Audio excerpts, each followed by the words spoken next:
আসসালামু আলাইকুম এভরিওয়ান, আমি অদিতি। সবাইকে আমন্ত্রণ জানাচ্ছি আবারও নতুন একটা ভ্লগে। তো এই ভ্লগগুলো বেশ কিছুদিন আগেই রেডি করাই ছিল, কিন্তু ভয়েস ওভার দেওয়া হয়নি। মানে মনটা এত বেশি খারাপ ছিল। আমার এক পরিচিত বড় ভাইয়া হঠাৎ করে স্ট্রোক করে মারা যান। ওনার কথা আসলে আমি ভুলতেই পারছি না, এত কষ্ট লাগছিল। ওনার 4টা বেবি। তো আমার কাছে না একদম ফ্ল্যাশব্যাকে চলে গিয়েছিলাম। আমি মনে হচ্ছে যে আমি বোধহয় আমারই ছোটবেলা দেখছি, যে ছোট ছোট কতগুলো বাচ্চা রেখে উনি চলে গেলেন, আল্লাহ নিয়ে গেলেন তাকে। আল্লাহ যেন তাকে বেহেশত নসিব করেন আর তার পরিবারকে এই শোক কাটিয়ে ওঠার শক্তি দান করেন। আমিন সুম্মা আমিন। তো আমি টাইটেলে যেটা বলেছিলাম যে মরণব্যাধি ক্যান্সারেরও ট্রিটমেন্ট আছে, কিন্তু হিংসার আসলে কোনো ট্রিটমেন্ট নাই।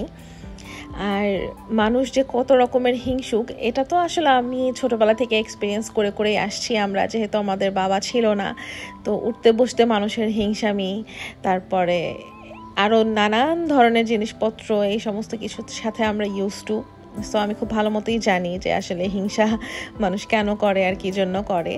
তবে আলহামদুলিল্লাহ আমি আমার লাইফে কখনো কাউকে হিংসা করিনি, আর এই জন্যই বোধহয় জানি না কি, বাট আমি আমার লাইফে কখনো কাউকে হিংসা করি নাই।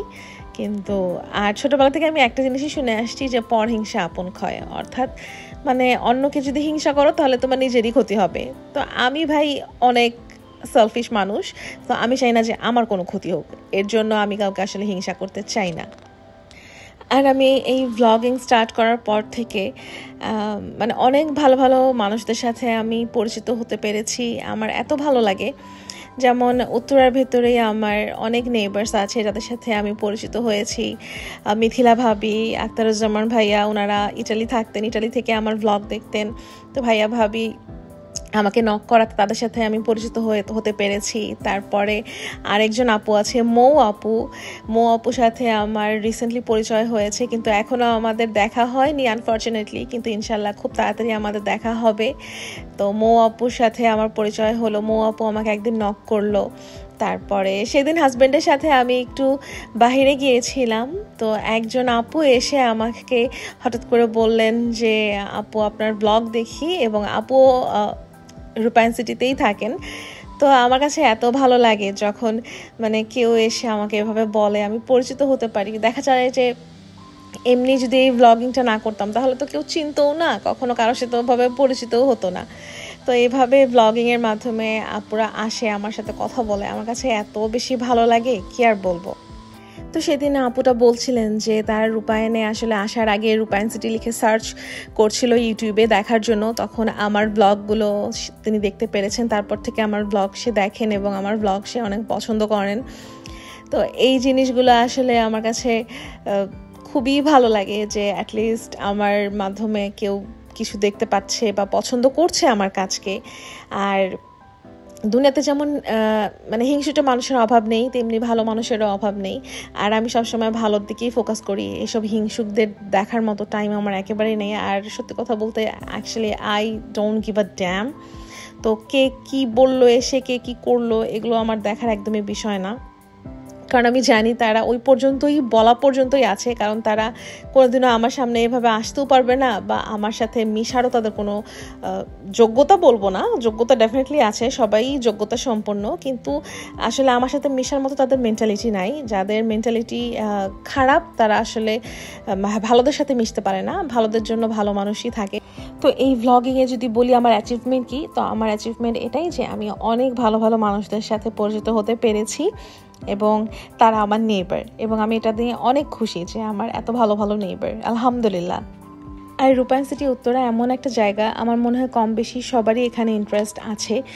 আর আমি যদি আসলে আমার পেজের ইনবক্সটা আপনাদেরকে দেখাতে পারতাম তাহলে বুঝতেন যে কত মানুষের ইন্টারেস্ট আসলে রূপায়ণ সিটি উত্তরাকে ঘিরে আছে।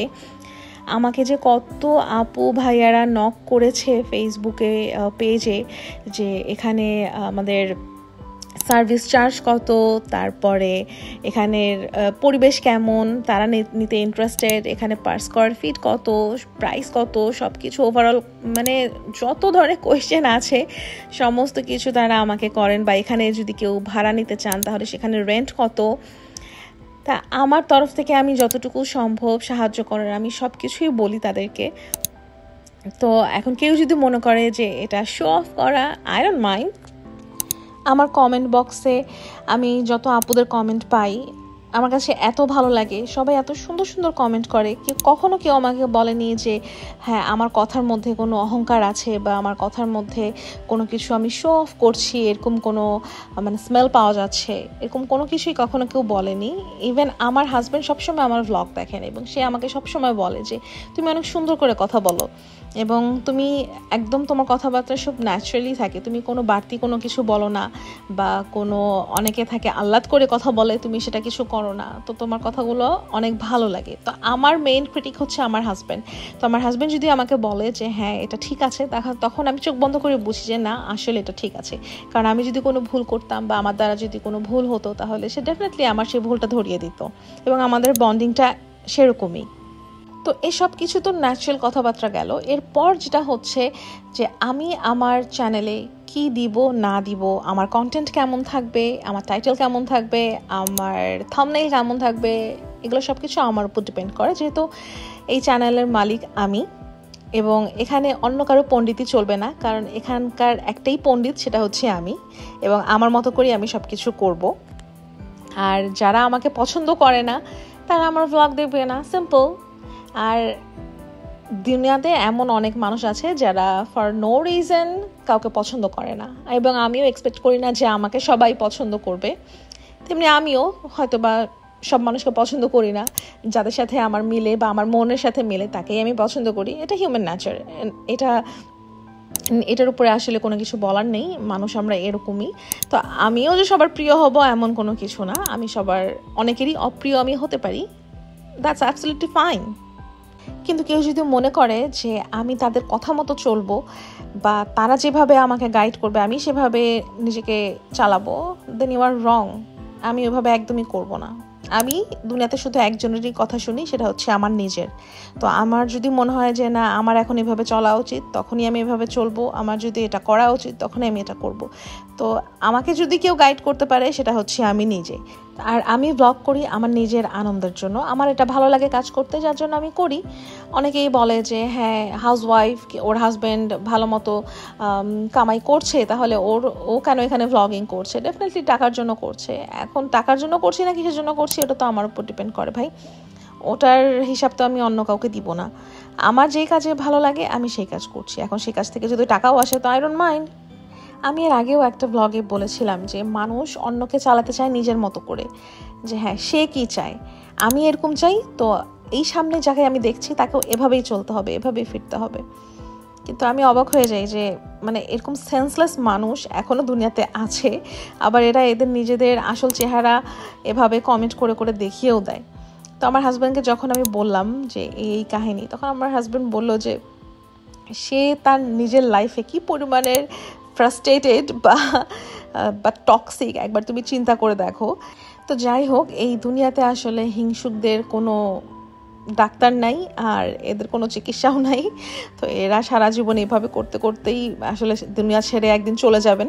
কিন্তু ওদের ভেতরে এই যে চেঞ্জ হওয়াটা, এই জিনিসটা কোনোদিনও আসবে না। ওরা মৃত্যুর আগ পর্যন্ত মানুষকে এইভাবে টন্ট করে যাবে, হিংসা করে যাবে, এটাই ওদের নেচার। আল্লাহ ওদেরকে এভাবেই তৈরি করেছেন এবং এটাই হচ্ছে ওদের অভিশপ্ত জীবন।